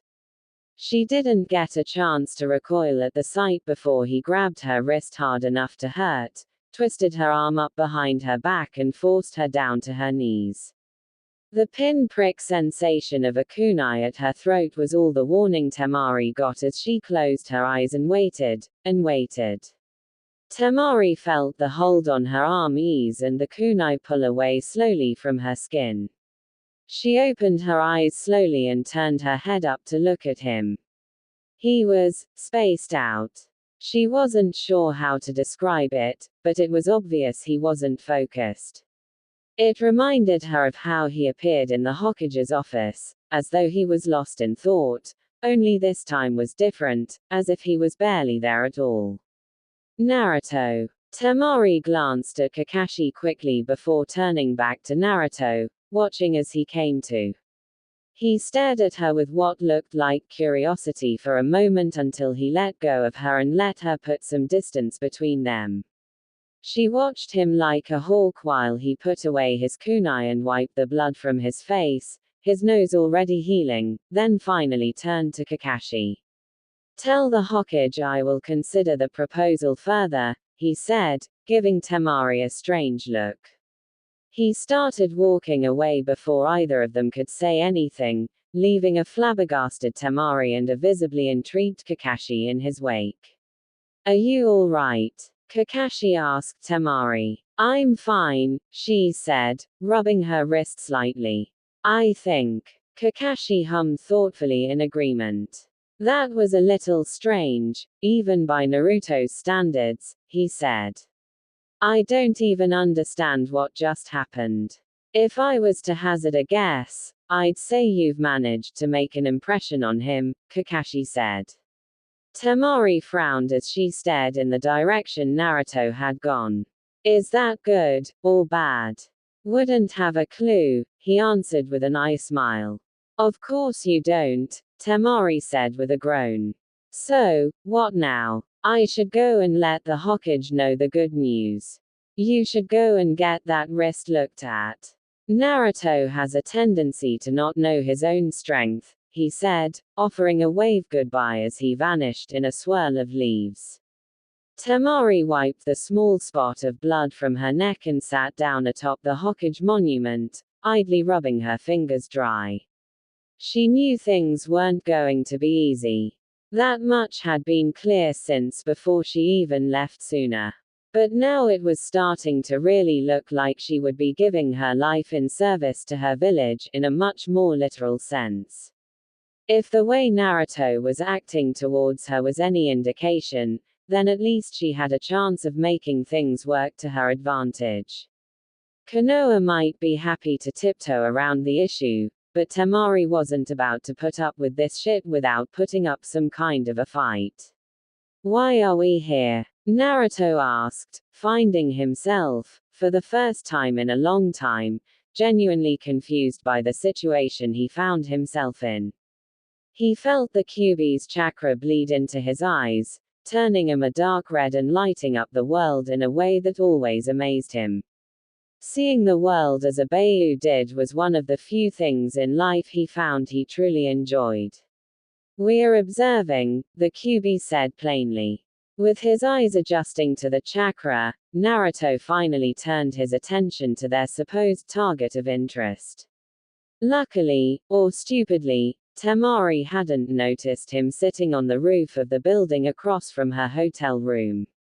He had been following her since the Hokage monument at the Kyuubi's request, but the fox had been infuriatingly tight-lipped about the reason why. So far, aside from briefly showing up to the hospital, the girl had done nothing of interest. Even now, as she sat on her bed scrawling over his file for the umpteenth time, there was nothing Naruto could see as being useful to observe. "You stopped me from killing her," he said. "Why? This girl holds political standing among her people, no? Yes. But if she marries me, she will become part of Konoha. What use will she be? The Hokage is attempting to contain us," the Kyuubi said. "As much as it sickens me to say, but it may do us well to play it safe for the moment. That accursed Sannin is still lurking around. The last thing we need is him getting suspicious and tampering with the seal. All of our progress could be ruined. And the girl is our solution. The old fool thinks he can tie us down with her. Keep tabs on us. Control us. There is no harm in making him think his little scheme is working. You expect me to play along with this. I expect you to do whatever is necessary to ensure these insufferable idiots don't keep such a close eye on us. It is challenging enough for you to do what is necessary as it is without further hindrance. We need a cover. This girl is perfect. An opportunity like this will not simply fall into your lap again. Naruto scrunched his nose. How long do I have to do this for? As long as it takes, boy. All we need is time. Naruto sighed deeply as he continued to watch Temari. Somewhere along the line she had fallen asleep on top of the pages of his file. He chose to take this opportunity to find out just what information the old man had given her. Being careful was a no-brainer. There had to be Anbu keeping tabs on the hotel, and he didn't want to get caught up in another chase with them anytime soon. They were annoyingly persistent, even commendably so, but he didn't have time to test his speed right now. Once inside he found the security to be rather lacking. Temari was peaceful. At least Naruto thought so. Most people were when they slept, but he found himself lingering on her longer than he thought he should. Whether it was curiosity or something else, he couldn't say, yet his eyes lingered still. It was good perhaps. If he was going to marry her, then at the very least, he would need to be able to tolerate her. If he could get her to sleep more often than not, then it would be easy. His eyes began to wander, taking in everything he could of her while her defenses were down. She was strong. His freshly healed nose could attest to that. But she was also kind of pretty. He shook his head of the thought. What she looked like didn't matter. The QB said she could be valuable, so he would make sure she could be. Outside of that, he didn't need the distraction. As he carefully went through the pages of the file, making sure to be gentle as he moved her body off of the pages underneath her, he realized just how little the Hokage had given Temari to work with. Basic knowledge, more than anyone outside of the village would have, but still nothing substantial. Nothing of his past or time before the academy. Skeleton mission reports. A majority of what she could learn from the file was what she could have already ascertained during the Chunin exams. It was the page she had fallen asleep reading that had him the most intrigued. The entire time he had been watching her go over the file, she continued to go back to this page, over and over again, staring at it endlessly as if it held some great answer for her. It was the page regarding his Jinchuriki status. Again, not much to work with, yet she was fixated on it. Perhaps it was a curiosity she held before him, spurred by her brother's shared circumstances. Maybe she and her village had plans for him now that they knew what he was. It didn't matter. The Hokage, Temari, Suna, it didn't matter who was using who. All that mattered was that no one got in his way. Naruto took the time to carefully put the file back together and place it on the bedside table. This little venture had proven to be rather pointless, but at least he knew where things stood. He turned out the light as he went, taking a quick second to once again look back at the sleeping form of Temari. You at pretending. Temari sat up, but not fast enough to catch a glimpse of him before he was gone. She let out a breath she hadn't known she was holding and went to close the window. There was no way the window being closed or not was going to make a difference. If someone wanted her dead, she'd be dead. She was almost sure that's what Naruto was sneaking in here to do. Much to her annoyance, his intentions and true character continued to elude her. Only the rest of my life left to put up with this shit, she thought to herself cynically. I need a drink. She hadn't slept. Definitely not the most glaring of her issues, but it was up there on her list. Naruto sneaking into her room in the middle of the night was just icing on the cake at this stage. At least it showed her that he was showing some form of interest in her. Creepy and uninvited interest, but interest nonetheless. It almost would have been comforting if he had simply come to try and kill her. Anything that was halfway normal would have been very much appreciated right about now. Of course, Temari wasn't stupid enough to expect anything normal. The only positive she had to count on was the weather, as she laid sprawled out on a random training field, her back to the grass, and the only thing between her and the warm sunlight was a gentle breeze. Such luxury didn't exist in Suna. She often found herself loathing the people of Konoha who took such things for granted. That being said, the longer she lingered, seemingly melting into the sun's embrace, the more she started to think that perhaps living here wouldn't be so bad after all. It wasn't much different to her life before anyways. Exchanging a murderous brother for a crazy husband and a sweltering desert for the shinobi equivalent of a holiday village was a good deal by most people's standards. When it became someone's bright idea to stand in the way of her son though, that was when her little daydream came crumbling down around her. What? She snapped, not bothering to open her eyes. Koharu laughed. You seem to be enjoying yourself, she said cheerfully. Temari practically leapt into a kneeling bow. Lady Utatane, I'm so sorry. I didn't know it was you, she stammered out hastily.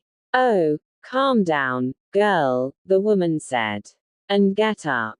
I'm not the Hokage. No need to show such formality. She stood up quickly and went to apologize again, a sharp look from the woman putting an abrupt stop to that. I'm not in the way, am I? She asked. Were you going to use this training ground?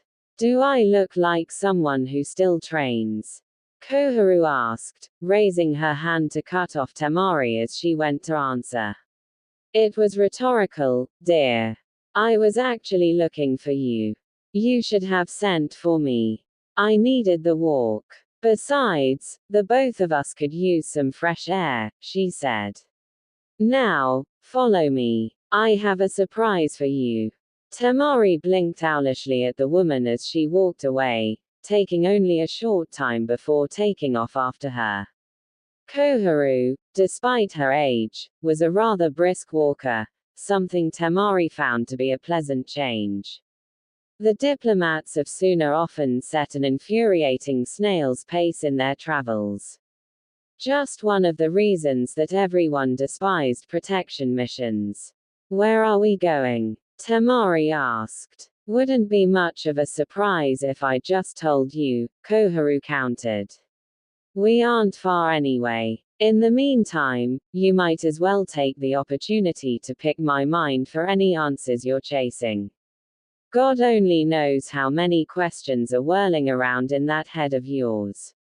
I don't think that would be appropriate. Far. Appropriate went out the window when that stupid boy made a scene last night, she said. Temari couldn't help but smile. Koharu's informality was a much-needed break from the political restraint she had been forced to conform to lately. She honestly couldn't wait for everything to be over and done with so she could get back to acting like a normal person for a change. I hear you gave Naruto quite the whack, Koharu said in amusement. You heard about that? Temari asked sheepishly. Yes. But don't fret, it isn't public knowledge, she said.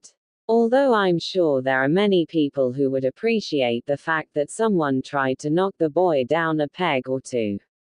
I don't think I managed anything like that, Temari said.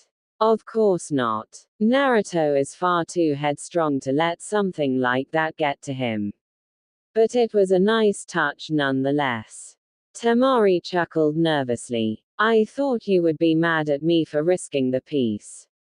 Koharu scoffed. If one little hit was all it took, then there wouldn't be much point in trying for peace to begin with, she said. No, we aren't quite that stupid.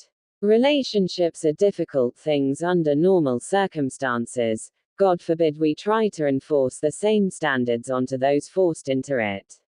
Such squabbles and complications are easily overlooked, expected even. As long as neither of you kill each other, then it will still hold strong as a symbol of union between our villages. In some ways that's all that truly matters, to those who made such decisions, that is. Temari touched her neck, remembering the sensation of the kunai to her throat. She couldn't really tell how serious the threat to her life was at that moment, but it told her all she needed to know about where she stood in Naruto's mind. Has there been any development? She asked carefully. With Naruto, I mean. He has agreed to the marriage, if that is your question, the woman said. Not that he had much choice in the matter. He wasn't given a choice. Temari asked incredulously. But you are not of Konoha, Koharu said flatly. For the sake of formality, we offered you the choice to ensure that no ill will would be born from this union. The last thing we need is someone forced into our village against their will. A recipe for disaster, really. Naruto, I'm sure much to his annoyance, doesn't get as much lenience as he wishes as a serving shinobi of his village. For what it was worth, Temari suddenly became disturbingly understanding of Naruto's contemplation in killing her. While there was pressure on her to go along with the marriage, it was by no means a forced requirement. On top of already being a Jinchuriki, she couldn't even begin to comprehend the conflict the boy was going through. Here we are, Koharu announced, stopping randomly in front of a house.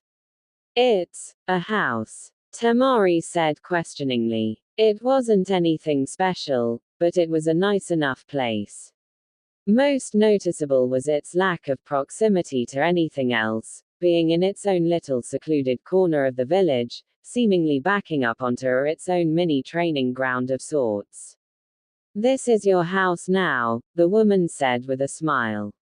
Well, yours and Naruto's, that is. Consider it an early wedding gift. Temari didn't know what to say as she looked at the house in awe.